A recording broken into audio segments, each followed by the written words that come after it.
પોરબંદર તાલુકા ભાજપ દ્વારા ઘેડ વિસ્તારમાં ખાસ બેઠક યોજાઈ હતી, જેમાં ઓડદર, બળેજ, કળશ તથા માધોપુર જિલ્લા પંચાયત સીટ પર આ બેઠકનું આયોજન થયું હતું।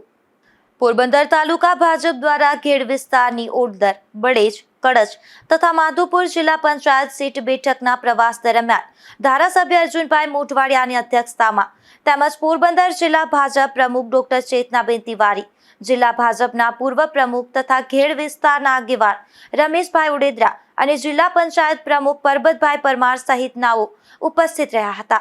આ મીટિંગમાં ઘેડ વિસ્તારના મુખ્ય પ્રશ્નો, જે વર્ષોથી ઘેડમાં ભરાતા પાણીથી થતા નુકસાનમાં સરકારશ્રી દ્વારા ઘેડ પાણી નિકાલની વ્યવસ્થા તેમજ નદીઓ ઊંડી અને પહોળી કરી તેમજ હયાત તળાવો અને આ તળાવો અને સિંચાઈને લગતી પાણી આવવા જવાની કેનાલો તથા દરિયા કિનારે મધુવન તથા નરવાઈમાં પાણી નિકાસની યોજના અંગે ચર્ચા કરવામાં આવી હતી।